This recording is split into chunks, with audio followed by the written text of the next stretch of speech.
नमस्कार। आई scope media में आप सभी का स्वागत है। मेरा नाम है अतीक।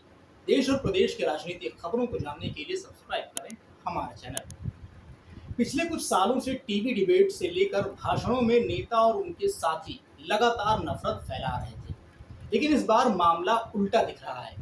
भारतीय जनता पार्टी की नेशनल प्रवक्ता नुपुर शर्मा, जो अब पूर्व प्रवक्ता हो गई हैं, और बीजेपी दिल्ली मीडिया यूनिट के हेड नवीन कुमार जिंदल, जो अब वो भी पूर्व हेड हो चुके हैं, ने पैगंबर मोहम्मद साहब पर अपमानजनक टिप्पणी की थी, जिसके बाद भारत सरकार को गल्फ समेत कई देशों से कड़ी निंदा का सामना करना पड़ा। बीजेपी ने 5 जून को नुपुर शर्मा को पार्टी से सस्पेंड और नवीन कुमार जिंदल को पार्टी से निकाल दिया। लेकिन सवाल है कि क्यों अरब देशों के विरोध के बाद बीजेपी एक्शन में आई। जब भारत में रह रहे लोग ऐसे बयानों पर नाराजगी और विरोध जाहिर करते रहे हैं, तो क्यों उन्हें पाकिस्तान चले जाने की नसीहत दी जाती है, और क्यों नहीं सांप्रदायिक नफरत फैलाने वालों को सजा दी जाती है। इसलिए भारत के मोहब्बत परस्त लोग पूछ रहे हैं, जनाब ऐसे कैसे। पैगंबर मोहम्मद साहब पर नुपुर शर्मा की टिप्पणी पर भारी बवाल और हिंसा हुई है। विवादित टिप्पणी को लेकर कतर से लेकर कुवैत, सऊदी अरब, ईरान जैसे देशों ने विरोध जाहिर किया है। कई देशों ने नुपुर शर्मा के बयान पर भारतीय राजदूत को तलब किया, जिसके बाद बीजेपी ने नुपुर पर एक्शन लिया। बीजेपी ने कहा कि वो किसी भी संप्रदाय का, धर्म का अपमान या अपमान करने वाले किसी भी विचारधारा के खिलाफ है। बीजेपी ने कहा, बीजेपी किसी भी धार्मिक व्यक्तित्व के अपमान की कड़ी निंदा करती है। हालांकि पार्टी ने किसी घटना या टिप्पणी का कोई सीधा जिक्र नहीं किया। लेकिन सवाल है कि क्या ये सब पहली बार हुआ है? क्या इस्लाम या मुसलमानों के खिलाफ ऐसे अपमानजनक बयान देने वाले ये दोनों पहले नेता हैं? जवाब है नहीं। आइए आपको ऐसे ही कुछ नेताओं से और उनके बयानों से मिलवाते हैं, जो साफ साफ मुसलमानों और इस्लाम के खिलाफ रहे हैं, लेकिन इस पर कोई एक्शन नहीं हुआ। यहाँ तक कि कई को तो नफरत फैलाने के बदले पार्टी में प्रमोशन मिला है। नफरत फैलाने में सबसे पहला नाम योगी आदित्यनाथ का है। आपको साल 2015 ले चलते हैं। फरवरी 2015 में विश्व हिंदू परिषद के एक कार्यक्रम में योगी आदित्यनाथ ने कहा था कि अगर उन्हें अनुमति मिले तो वो देश के सभी मस्जिदों के अंदर गौरी गणेश की मूर्ति स्थापित करवा देंगे। तो क्या ऐसी बात मुसलमानों की आस्था के खिलाफ नहीं थी? आप देखिए कि ऐसे बयानों के बाद भी साल 2017 में योगी आदित्यनाथ को प्रमोशन मिलता है और भारत के सबसे बड़े सूबे का सीएम बनाया जाता है। दूसरा नाम तेजस्वी सूर्या का है।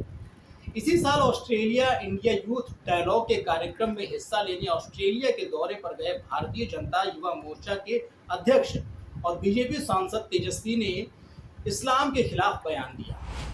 द गार्डियन के मुताबिक तेजस्वी ने कहा कि हम इस विशेष समुदाय यानी कि मुसलमान के इतिहास को इसके अस्तित्व के समय से जानते हैं और इसका इतिहास रक्तपात और हिंसा के साथ लिखा गया है। हिमंता बिस्वा शर्मा के बारे में भी बताते हैं। असम के मुख्यमंत्री हिमंता बिस्वा शर्मा कहते हैं कि जब तक मदरसा शब्द रहेगा तब तक बच्चे डॉक्टर और इंजीनियर बनने के बारे में कभी नहीं सोच पाएंगे, और अगर आप बच्चों को बताएंगे कि मदरसों में पढ़ने से वे डॉक्टर या इंजीनियर नहीं बनेंगे तो वे खुद ही जानने से मना कर देंगे। अब शर्मा जी को कौन बताए कि देश के पहले राष्ट्रपति राजेंद्र प्रसाद से लेकर महान सुधारक राजा राम मोहन राय और देश के सबसे ख्याति प्राप्त साहित्यकार मुंशी प्रेमचंद ने भी मदरसों में पढ़ाई की थी। इस बारे में और जानकारी चाहिए तो जाकर जियाउल सलाम और मोहम्मद असलम परवेज की किताब मदरसा इन दी एज ऑफ इस्लामोफोबिया पढ़ लीजिए। अगला नाम है सूरजपाल आमू का। बीजेपी प्रवक्ता और करणी सेना प्रमुख सूरजपाल आमू मुसलमानों के खिलाफ भड़काऊ भाषण देता है। साल 2021 के जुलाई महीने में गुरुग्राम में हुई महापंचायत में सूरजपाल ने कहा था कि अगर वे अपनी दाढ़ी काटना जानते हैं तो हम जानते हैं कि उनका गला कैसे काटा जाए। सूरजपाल ने महापंचायत में मौजूदा लोगों से कहा कि वो इन लोगों के खिलाफ एक प्रस्ताव पास करें ताकि उन्हें देश से बाहर फेंक दिया जाए और सभी समस्याएं अपने आप समाप्त हो जाएं। किसे बाहर फेंकना है? सूरजपाल की इतनी हिम्मत इसलिए हुई क्योंकि पार्टी ने ऐसे फ्रिंज एलिमेंट को किनारे नहीं किया बल्कि मेन स्ट्रीम में जगह दी। अगला नाम आता है साक्षी महाराज का, जो कि उन्नाव से सांसद हैं। साल 2016 में बीजेपी सांसद साक्षी महाराज ने कहा था कि इस्लाम में महिलाओं की हालत जूती की तरह है, लेकिन फिर भी पार्टी ने कोई कार्रवाई नहीं की। अगला नाम अनंत हेगड़े का है। कर्नाटक में उत्तर कन्नड़ से बीजेपी सांसद अनंत हेगड़े ने साल 2016 में इस्लाम धर्म के बारे में आपत्तिजनक और भड़काऊ टिप्पणी की थी। हेगड़े ने इस्लाम को आतंक का टाइम बम बताया था। कहा था कि जब तक दुनिया में इस्लाम रहेगा तब तक आतंक नहीं रुकेगा। इसके बाद साल 2017 में हेगड़े को मोदी कैबिनेट में जगह दी गई।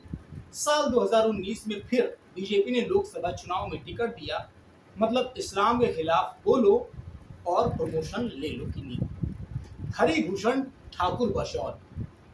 साल 2022 के फरवरी में बिहार में बिस्फी से बीजेपी विधायक हरिभूषण ठाकुर बशौर ने मुसलमानों की वोटिंग राइट तक छीन लेने की बात कही थी। कहा था कि मुसलमान दूसरे स्तर के नागरिक बनकर भारत में रह सकते हैं, लेकिन मजाल है कि पार्टी एक्शन लेती। अब सवाल उठता है कि जिन नामों का हमने जिक्र किया उन पर बीजेपी ने क्यों एक्शन नहीं लिया। दूसरे देशों के प्रेशर पर एक्शन होता है, लेकिन अपने देश के मुसलमान जो इस देश के नागरिक भी होते हैं और इस लिहाज से उन्हें संविधान हर अधिकार देता है, उनके खिलाफ हिंसा से लेकर आपत्तिजनक बयानों के खिलाफ कोई ठोस कार्रवाई नहीं हुई है। ऐसे भड़काऊ बयान देने वाले फ्रिंज एलिमेंट को मेन स्ट्रीम क्यों बनने दिया गया? नूपुर शर्मा के पर कतर के कहने पर कतर तो दिए गए, लेकिन बाकियों का क्या? अगर बीजेपी या सरकार पहले ही ऐसे नफरती लोगों के मनोबल को कुचल देती तो आज भारत से उसके कई मुल्क माफी मांगने को नहीं कहते। माफी भारत को नहीं, इन नेताओं को हर भारतीयों से मांगनी चाहिए, जिसकी वजह से भारत की छवि धूमिल हुई है। और अगर अब भी इन नफरती लोगों की जुबान पर ताले नहीं लगाए गए तो हम पूछेंगे जनाब ऐसे कैसे। तो दोस्तों आज की इस वीडियो में फिलहाल बस इतना ही। अगली वीडियो में आपसे फिर होगी मुलाकात कुछ ऐसी जानकारियों के साथ, लेकिन तब तक आप दीजिए मुझे इजाजत। नमस्कार।